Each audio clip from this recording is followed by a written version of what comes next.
Hello and welcome to another edition of What Does a Giraffe Say Media with me, Kathleen Ritorne. We're an organisation that aims to connect people with conservation efforts around the world by holding live interviews in social media. Today, I am very honoured to be joined by Karl Ammann, and he is a conservation activist, a photographer, a wildlife crime investigator, and a filmmaker. So there's many strings to his bow. So Karl, if you could just tell us a little bit about yourself and how you got involved in conservation. I do live in Africa up on the slopes of Mount Kenya here, and I came to Africa from Switzerland about more than 40 years ago now. Was in the hotel business, ended up traveling to parts of Africa in that position, which were rich on wildlife and lots of interesting nature experiences. I greatly enjoyed it and decided that was the place I was going to live my life. But then the more I saw of what is not going as well or what isn't quite what I had expected, I felt maybe the world should know about it and I might want to document it. And it kind of started with the bushmeat scenario in Central and West Africa about 10 years ago, or maybe even more now, 15 years ago. And from there it evolved where media outlets started contacting me to help them set up shoots in Africa, linking to conservation topics and so on. And then I started doing some of my own films, and there were also quite a few book projects in between, which was mostly world in order type of coffee table type of book photography, which I have gone away from now because, again, I feel there's too many problems to concentrate on the world in order aspect of it. So yes, so I'm still doing it. I'm still sitting up here on Mount Kenya. I still have elephants down here in my garden from time to time. So life is still okay, but there are some, signals out there which indicate that even in this part of the world, things are not getting better. Was this something you had training in beforehand, or is it something that you've been learning as you've gone along? No, I've been learning it as I went along in a sense that, when I came first to Africa, I got on safari. I realized there was much more to safari than driving a weekend out to a lodge. So when I got to know my wife and we decided to get married, we had a 2-year honeymoon in the Masai Mara, living in our own tents and doing a book on cheetahs, which didn't start off as a book project. It started off as a project to try to do census work on cheetah, which I wasn't really trained either, but it allowed me to get the permission to do it. So so that's how it started. Then a lot of parties around me, all the other expats were heavily into photography, and if one sat in the evening by the campfire or whatever, everybody talked about cameras, lenses, and equipment. And I decided, hey, maybe that's something I should pick up as well. And that's what I did. And from taking pictures, it went to, as I said, documenting with the camera and so on. So it just evolved slowly and, over time. So we have a question coming through from Carol. Hi, Carol, and she's from the UK, and she's asking, you touched on it a bit briefly there, but what issues are you currently seeing in Kenya? I mean, Kenya has had a drought scenario, which is always problematic. Where we live on the mountain, 20, 30 kilometers further west from us is an area where cattle are dying at the moment. There's a lot of overgrazing, and with the overgrazing comes desertification. It's a real issue. It happens pretty much every year now. These, pastoralists with their cattle invade farms. It gets into conflict scenarios. Further down north in the Samburu area, tribal communities fight over water resources at water wells. They now have AK-47s and start shooting at each other. And, it's again overgrazing rights and so on. So that population density, human population density is becoming an issue, but also the livestock density is a serious issue. and it all affects wildlife as well. I mean, there's just constant conflict between humans and livestock and wildlife. So yes, it's a scenario where we have at the moment 40 million people, and the UN estimates are that by the end of this century we will have 140 million people. As I said, we already have very serious problem with the 40 million people, which Kenya at the moment tries to feed and take care of. And I don't know how it's going to look with 140 million people, if there's going to be any wildlife left and any forests. Yeah, I mean, that's a huge topic with the whole encroachment into these wild spaces. Touching a bit deeper into what we were talking about earlier with your journalism. Now, if anyone does a bit of research on you, they'll find that you're renowned for going very deep into the illegal wildlife trade and into corruption and those kind of topics. How do you prepare mentally for these kind of projects? Because obviously there is a genuine risk to your safety when you're doing that. What kind of steps do you go through when you're starting out? Look, I mean, I believe in the saying, if you want to know, you have to go. That means you have to travel, be in the location. I do like to travel, so that's not a hardship. Getting to some of the tougher locations can be a hardship sometimes. I mean, Central African region and so on. As far as the work is concerned on the ground, I mean, I have developed a style over the years. I believe, having lived 40 years in Africa, I can sense if things get tense or if I'm being watched or monitored. And I tend to not hang around individual locations for too long. That means the moment I feel there is some questions arising or some people asking questions, I pack my bag and move on to the next location. And that has served me well. I quite often go back to the locations to later. I then have local contacts. They will help introduce me to the issues on the ground. And quite often I send them off with hidden camera equipment. They come back with information and audio files, which then need to be translated and transcribed and leading to more questions. And quite often it's them who are really on the front line, because as a Westerner, asking the questions I would like to ask, I wouldn't get any answers to, but the local person with the right background story will get answers, and that's what I have to quite often rely on. But sometimes I can play that role myself, but many times it goes via local operatives. And how do you build up with the trust with the locals for them to, because obviously they're also kind of putting themselves on the line as well by helping you guys. How do you build up the trust and know that this person is someone that's genuine and is going to get you the information that you want?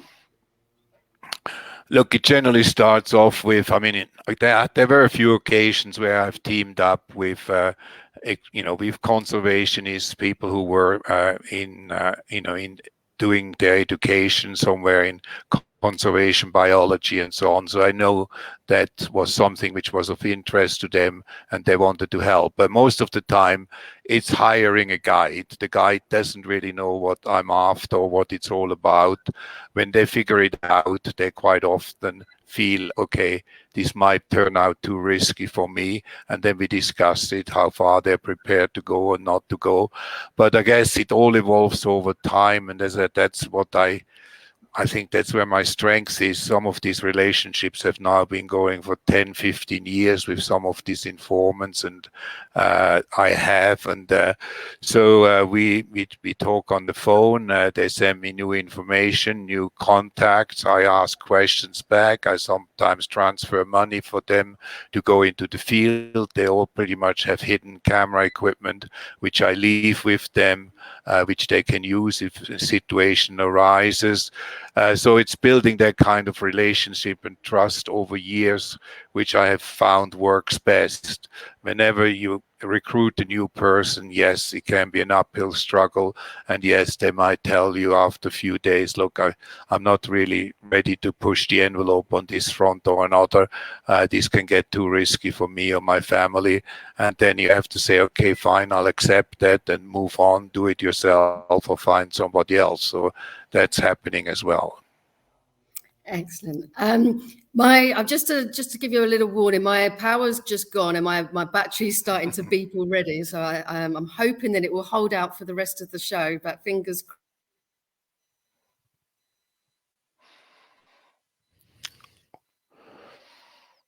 Okay, it sounds like your battery has gone.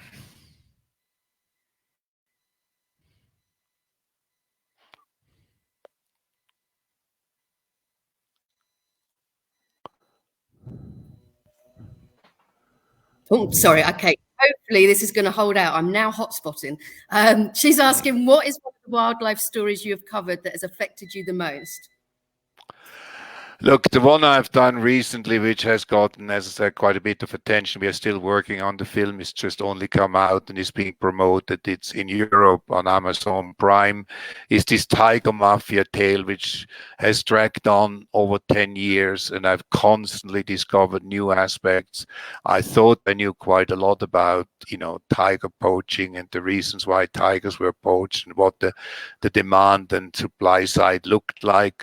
But, I probably have done 20 to 25 trips to the region, following up on, what evolves generally with new questions, new contacts, and so on. And as I said, there have been always new aspects to this story. And still today, I do not understand and do not have the answers to some questions, and probably will still go back. I mean, there's still, I'm told that when a tiger skeleton, which is the most valuable part of the tiger, is being bought, then normally if it's bought by a family unit, they all start fighting over kneecaps. The kneecaps is the most valuable part of a tiger skeleton. I've gone on the internet, I've asked Chinese contacts I have. I still haven't figured out what it is about tiger kneecaps.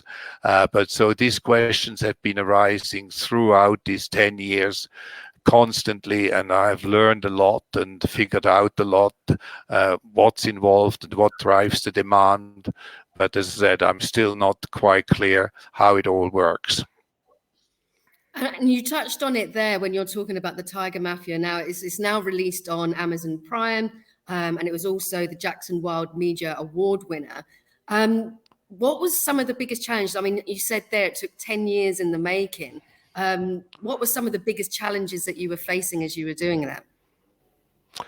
Again, if you want an inside story, it's a question of infiltration, meaning, you can go and try to get into a tiger farm, and you might be able to fly a drone over it and get some footage. But when it comes to getting the inside story as to, how many cubs are born, how effectively do you breed them, how many cubs die because of this, high level of inbreeding in these tiger farms, then who are your buyers, what are the prices, what do you feed them, how do you sedate them, all those questions you don't get an answer to as a Westerner trying to walk into a tiger farm, even if you can get in. So again, it's using local operatives which infiltrated sometimes over several years, 3, 4, 5 years, got to personally know the tiger farm managers, not the owners, but the managers, and then have private conversations with them over a beer or whiskey somewhere, and ask some of these questions while recording it all on hidden camera and audio, and then coming back to me and we looking at the footage and then translating the audio and asking more questions for potentially another session to go back. So that's the most challenging aspect. I think it needs the time, it needs that kind of approach to infiltrate, and without infiltration you will never get those details, those intimate details, which basically for an outsider are pretty obscure and not, in some cases, not very understandable in the first place. So yes, that was the most difficult part. And do they ever get suspicious when they're asking these questions, when you're asking these questions? I mean, the guys I work with, if I ask them to go with a certain set of questions, they know what it's all about. I mean, they're briefed, they know what we're doing, why we're doing it. They know the level of risk they might be taking, how far they want to push the envelope. So I quite often don't, I'm in a position to ask the question because there's already the language barrier. In some cases, like with the tiger, there was this story in the film about the pink tiger bone. There was a Chinese trader in Laos who was selling, a wide range of commodities, rhino horn, ivory, tiger products. And she was quite keen to talk in English. She enjoyed it. So with her, I could have this conversation. I could pretend to be actually interested. She bought that aspect of it, and I got a lot of information out of her. But that's very rare that one has no language barrier and that one gets the relationship to a point where one can open, frankly discuss and ask as a Westerner. Most of the time, it's the local operatives which get those answers based on, as I said, infiltrating, buying lots of liquor for the person being questioned and recording it all with hidden camera. Kind of following on from that, there's a bit of a misconception that commodifying animals in farms will help stop poaching in the wild. Now, I know this is something you're quite passionate about. Can you talk us through your thoughts on this and your findings? Yes, look, as I said, as it relates to tiger, it's certainly true. I mean, with some of the bushmeat species and so on, I guess if we could provide bushmeat in large quantities from farming setups, there might be less pressure in the urban market for bushmeat, where the problem is. I mean, it's the urban demand which drives a big segment of the market. But when we talk about tiger out of the farm, if you walk into a tiger farm as a Chinese or Vietnamese and you want a tiger for a tiger banquet with your friends, and you want the skeleton to be boiled down for tiger cake, which is what happens in Vietnam, or in China to make tiger wine out of the skeleton. You want, of course, the coat, which is not that valuable part.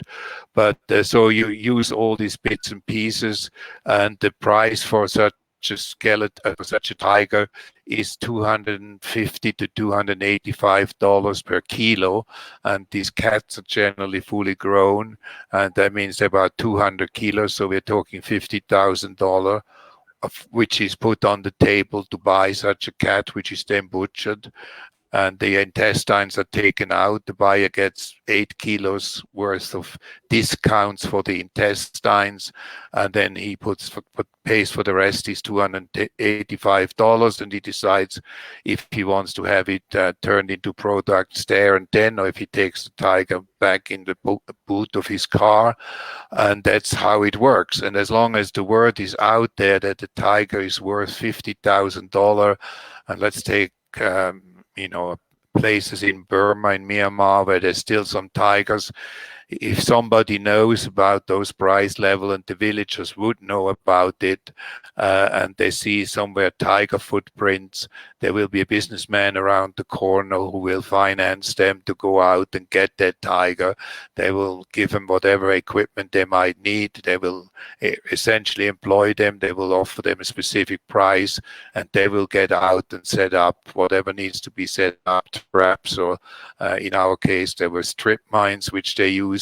But to get that tiger, so at $50,000 for a captive tiger, the pressure on the wild tiger has not decreased. If anything, it's increasing, because at the end of the day, the buyers still would prefer wild tigers, and if it can be presented to them as wild caught or wild captured tiger, they will pay more. And we have asked specific questions of specific dealers. How do you differentiate a wild from a farm-raised tiger? And the woman in question, which was a very well-known lady preparing tiger banquet, said you look at the teeth, and if the teeth are yellow and worn, it's probably a wild tiger. If they're white and have only had chickens to eat for the last 5 years, then it's probably a farm tiger.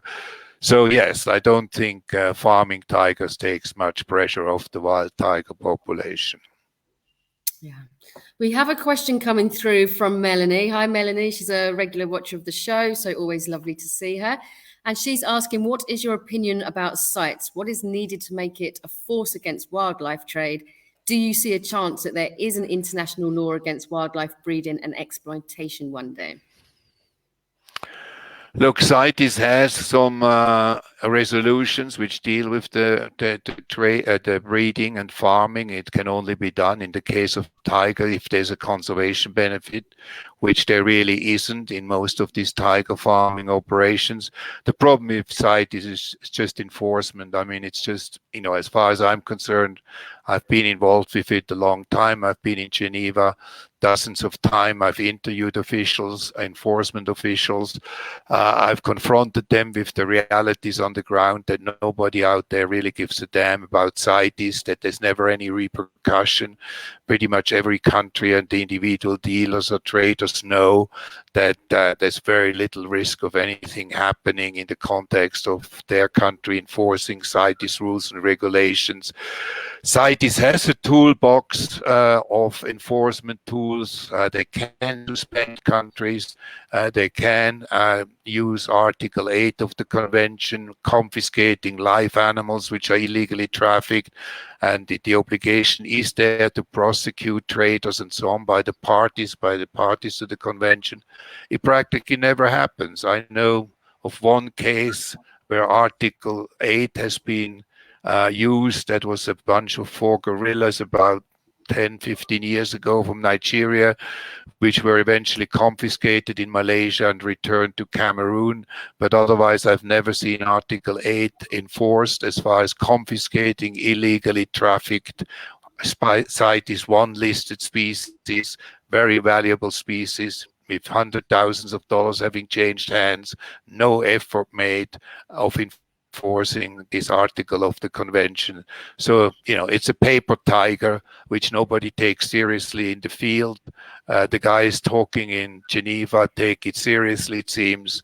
I no longer take it seriously. Aside from the Tiger Mafia, which was released, you've also done many documentaries exposing wildlife crimes such as rhino and elephant poaching, plus zoos actually fueling the illegal wildlife trade. Is there any one of your documentaries that stands out? And if so, can you tell us why? Look, I mean, one tries to almost move on. And as I said, the Tiger Mafia, in my case, the bushmeat story was something I spent quite a lot of time on, and it got exposure in the New York Times magazine and so on. And up to that point, bushmeat wasn't accepted as a major conservation and biodiversity threat. And I think I helped getting it out there to be accepted, and the awareness created that it is a major threat. That doesn't mean anything has been solved, but since then I've done a wide range of documentaries and worked with teams and crews, and in very few cases have we seen any kind of real effect on the ground. The latest film, I hope, might have an impact. It's again CITES related in a sense of the illegal trafficking of live elephants, especially from Laos into China. We're talking about 140 elephants. These are CITES 1 animals.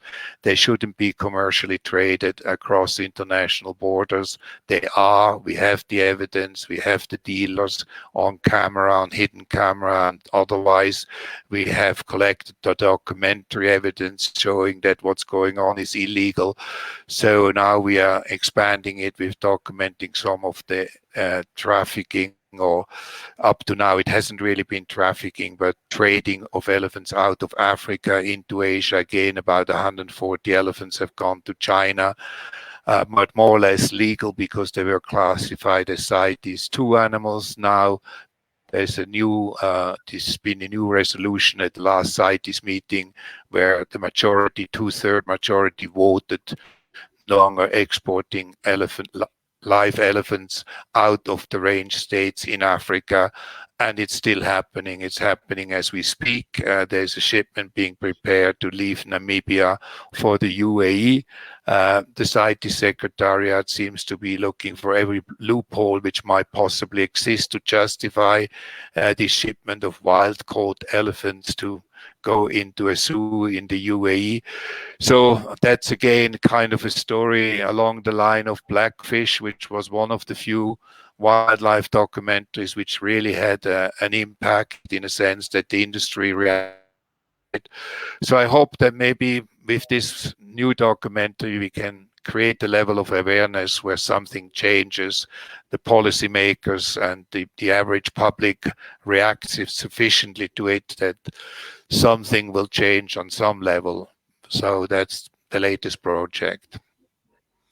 And we have another question coming through from what you were just saying. And it's again from Carol. They're asking, the wild elephants exported to Asia is a CITES loophole. It's illegal, surely. How is it allowed to happen? As I said, look, the parties write permits. The permits are bought at the high price. The export and the import permits, generally, there's big bribes involved to the officials which issue the permits. These permits then get submitted to the CITES Secretariat 2 years after the transaction, or they go into the CITES trade statistics. So it generally takes 2 years before you can go and check how many elephants were exported, supposedly officially, between Laos and China. By that time, all the officials in question have probably moved on, or most of them. It's all old hat. It's no longer something you can is an active scenario which you can follow up. Where if the elephant's gone, nobody will know where they ended up. Nobody will be able to pinpoint anymore who the seller was. So it just dies away. You see it in the statistics. You can say it's illegal. How was it allowed to happen? Yes, because as I said, there's incentives for all the parties involved. There's big money involved, and it's very low risk and very high reward potential in all these transactions. And then on top of it, there is now the illegal trafficking. I mean, there's not even permits involved. Okay, with the permits, it's still illegal, but there is, trails through the forest where whole herds of elephants are walked from one country into the other, totally illegally, and the evidence is there, and nothing happens. Nobody will stand up to China these days, and certainly not the CITES Standing Committee or the CITES Secretariat. So yes, that takes me back to CITES, which I feel is a toothless paper tiger. And if people are watching this back home and they're kind of feeling inspired by the work that you're doing, what would you say to encourage people, or what can they expect if they do want to follow in your footsteps for documenting this illegal wildlife crime and doing the investigating behind it? Look, it means, as I said, for me, it was always a question of if you want to know, you have to go. That means you have to decide on something you feel strongly about. You can do a lot of work on the internet, preparing yourself. You can look into dealers trading in certain species of wildlife on internet, on web-based platforms. But at the end, you would have to go there and try to get the evidence. Without the evidence, the media will not pick it up. If the media doesn't pick it up, you will not have much of a hope to make a real difference. But nowadays, as I said, everybody has social media access. Everybody has Facebook and Facebook friends, and everybody can build his own little campaign and create a level of awareness. After the Washington Post article, which was a major feature on the tigers, I had lots of people contacting me, and I did tell them, look, I'm willing to help. If you want to go in the field yourself, document it for yourself. You might come across evidence I have missed or I didn't see. I'll give you my contacts on the ground. I'll line it all up for you. But in the end, not a single person took me up on it. I mean, yeah, it's not something the average person is willing to engage in. But if there are youngsters coming along who have a budget or a sponsor who is willing to finance a year's worth of investigation with a few trips and some decent camera equipment and learning to use some hidden camera equipment, all this can be documented. And once it's documented, then it's a question of how do you market it, who is likely to buy such a product. There are platforms out there, and that's when you can hope to create some awareness and hope that something will change some way down the line. And is there something that you know now that you wish that you had known at the start? Yeah, I think what I learned, especially now with the Tiger film, is that quite often I helped established documentary filmmakers from major news networks in the US, CNN and others, and also in Germany and Switzerland, and they had their platform, so there was no problem. We knew exactly what audience they would reach, and they knew how to do it. They had to do some self-censorship sometimes to get it shown. But once I started doing my own films, investing my own money and trying to market them, this conflict of self-censorship, knowing that acquisition editors will not, I had, for example, dealt with one very well-known documentary filmmaking outfit who told me they had done a survey on an elephant poaching ivory trading film, which they produced, and the average viewer was only ready to see 2 dead elephants in such a documentary. So these are some of the aspects I hadn't a clue. I thought, if there was evidence, if it was a documentary, factual, if the backup was there, that people had given the right to respond, that broadcasters would jump at the opportunities to tell the world there's something very wrong there, and if shock them if necessary, and use a name and shame approach if necessary. But I found that very few decision makers, acquisition editors are willing to go that route.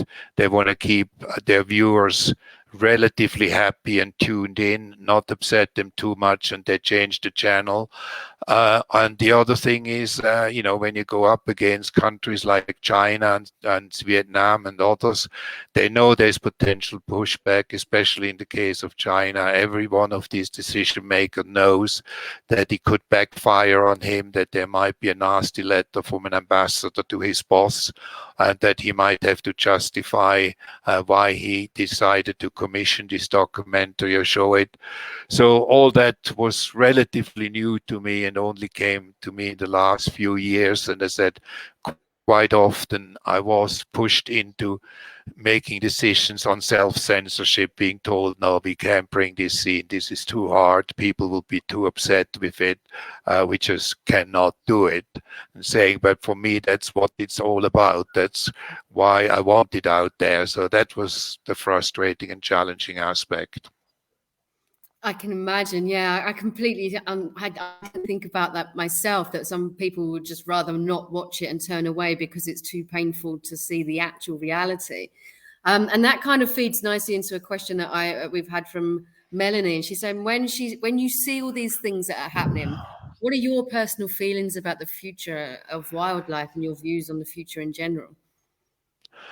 Look, I've reached an age where I have seen a lot. I've done a lot. I've been around the block a few times. Is that I've heard a lot of feel-good tales by the conservation establishment of what's being done here and there. I have audited a lot of these projects in a sense. They've been on the ground. I've watched what's going on. I've talked to the villagers. And, we humans are, at the end of my Tiger film, I think I'm quoting a graffiti piece I saw written on a wall on a lake in Switzerland, and it said, the whole of creation is waiting for us to become humans. And that's kind of how I feel. I mean, the way we are going, there really is very little hope. Wherever you look, okay, we will have, even here in Kenya, 20 years ago, there was big, wide open spaces. Elephants could roam over hundreds of kilometers. Now there are corridors. There's a road down here. They had to build a tunnel underneath for the elephants to hopefully move from one park to another. All the farms are getting fenced in, fences everywhere. So the wildlife is still largely there, but these are glorified zoos now. The real wilderness has pretty much gone in 20 years. That's a very short time. And as the same in South Africa. South Africa, pretty much everything is fenced in. The animals have ear tags. The ear tags determine the price when a trophy hunter comes along to shoot it. And, yes, if we use it, then it has a value to us, and then we keep it around, but only because we can use it and make a profit of it. I don't believe in that approach. I believe we have a responsibility to nature in general, to our home in general, and so I'm not very optimistic on any front as far as wildlife and wildlife conservation. Yeah, I mean, I think you're completely right. Where the animals are just being more and more commodified, and if they're not, someone's not making money, then people don't care if they continue. Okay, so I have one more question left. If you're watching this, the question to Karl, please do so. Pop it in the comments, and I will do that. So people watching back home, and they are wondering what they can do, just as a general public, both in their travels or in their everyday life, to help end the illegal wildlife trade. What advice would you give? Look, most people say stay away from any of these. I mean, a lot of us travel nowadays to third world countries, which have attractions like, zoos, safari parks, and so on, which are part of the circuit. I mean, if you take Southeast Asia, Thailand is full of these safari parks now. China is building about 100 zoos and safari parks a year. Vietnam has started building big ones. Indonesia always had big zoos and so on. So yeah, most of the answers you will get from the conservation establishment is stay away from these places, and certainly don't engage and pay for selfies with tigers or chimps or orangutans. And I 100% agree with that. We shouldn't. But on the other hand, I go there specifically to document what's wrong, and quite often I get imagery in those settings which I can use to illustrate that what's going on shouldn't be happening. So I'm saying, if you're really serious about it, go and spend a few days of your holiday, or if you travel, or if you go somewhere and you hear about environmental issues being something which is current in that area, even in Europe with the wolves and so on, talk to some farmers, try to, get a little bit of background on it all, and try to understand where you want to go and what it's all about. And I think it can be enrichment as far as being a holiday or whatever. And I think that's what I generally tell people to do. But it's not easy for an individual to try to make a difference. I wish I had an answer for the people who are asking me, but as I said, there are no easy solutions on that front. And if people do find out information that is showing that these practices are happening, what's the best way for them to then highlight it to try and raise awareness if they don't have a following themselves or that kind of thing? If you have good enough stuff, in UK you have newspapers which regularly pick up, serious animal welfare issues. The dog eating in China and so on regularly gets splashed over the boulevard press and so on in a big fashion. So yes, there are outlets for the story if you have strong material, but you need strong material to get to that point. We did a film recently about ape trading, and we concentrated with German TV on a bonobo, a pygmy chimp from the Congo, which is locked in the fourth floor of a department store in Bangkok. And in that store, for example, you have, and it has been going for a long time, it's called Pata store. They have orangutans, chimps, gorillas, gibbons, all the apes which exist in a space of maybe 20 by 20 meters. I mean, it's absolutely criminal. This film team dragged Jane Goodall there. She commented on it. Nothing has changed so far. And it's criminal, the amount of animal welfare disregard which is going on in this location. Everybody can see it. You can buy a ticket and go in. So yes, try to do your part of it, document it, call your local newspaper, go and see the editor, tell them you have done the research and you have been there now yourself and you have evidence, and ask him would he be interested in running the story to create a level of awareness which might help make a difference at some point. That's really good advice. Thank you so much, Karl. We've got a question coming through from Andrew Bastable, and he's asking, what is your view of the conservation efforts in Africa to open green corridors between national parks to allow for the movement of megafauna?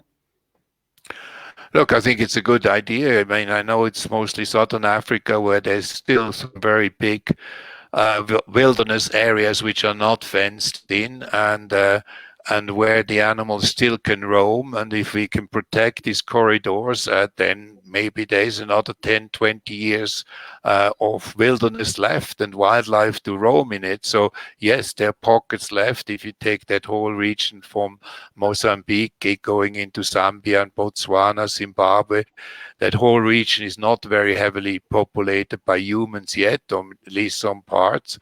The animals are still there. Corridors are important, but as I said, even in those areas, the human population growth is kind of huge, is going to be a major issue. Zambia says they have 80,000 elephants, at least 30, 40,000 too many. They're putting out big hunting quotas to hunt elephants, and as I said, they're trying to capture baby elephants to export whenever they get the chance and whenever somebody's willing to buy them, all on the grounds that they have too many elephants. But the basis for the conclusion of too many elephants is the fact that nobody looks at too many human aspect. I mean, there's only too many elephants because there are too many humans, and there's too much human-animal conflict, which leads to the conclusion we have too many elephants. If there were less humans, there would be less conflict, and there would be less of an issue with having too many elephants. So yeah, I'm a little bit radical in that context, but that's how I feel. Yeah, no, it's a very valid point. We've also got a question coming through from Stacey, and she is asking, is there any chance the Namibian elephants will be returned to Namibia, or once they are out of the country, nothing can or will be done? Look, I mean, the cost alone of chartering a big freighter plane to fly out 20 elephants, I mean, they auctioned off, I think, 170. I think they sold about 80 or 90 in an auction. And as I said, about 20 are about to be flown out.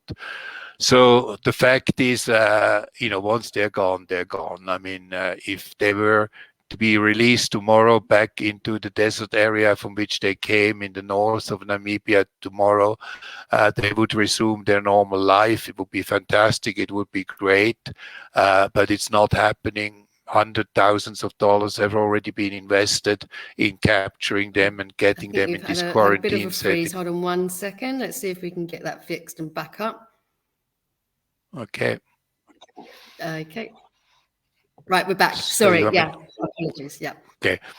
So yeah, I said, I think a lot of money has already been spent capturing these elephants, getting them into a quarantine facility. As I said, the buyers have visited them very recently and seem to be satisfied. So the money has changed hands. So now they're organizing a big cargo aircraft to fly these elephants out. Once they're gone, they're gone.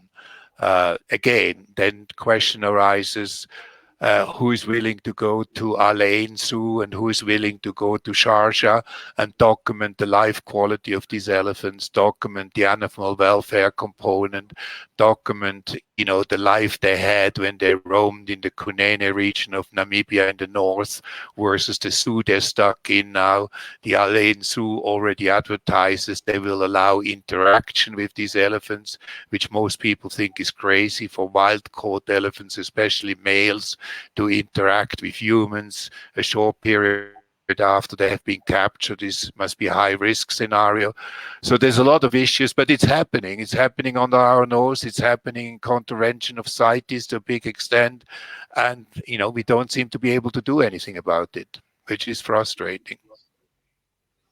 Yeah, I completely agree. I mean, the very fact that these animals are being taken and then put into zoos, the wild animals themselves, is absolutely heartbreaking. Okay, well, Karl, I'm going to wrap up now. Is there anything that you would like to say before we say goodbye? No, I'm glad if you got something out of this. As I said, I hope we can get a debate going on especially farming of wildlife and the commodification and commercialization of it all. And, I would always be happy to participate and share my experiences. If anybody wants to contact me personally on any of these issues, I always try to respond and engage and try to motivate the younger generation to do a better job than we did. I completely agree, and I do think that they are learning a lot more. And with the social media that is out there, the information is a lot more accessible than it used to be. So if you are watching this, please do like, comment, share. The more people who see this, the more awareness that we can raise for these issues, and the more work that we can be getting done to stop these practices from happening in the first place. Again, thank you, Karl, so much. We've had some really positive feedback as we've been talking. Really appreciate you taking the time to talk with us. And thank you, everyone back home, for watching. Again, always love seeing your faces, and your support always means a lot. And thank you for supporting the work that we're doing for What Does the Giraffe Say Media.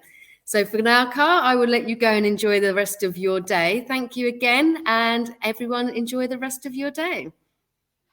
Okay, thanks for having me.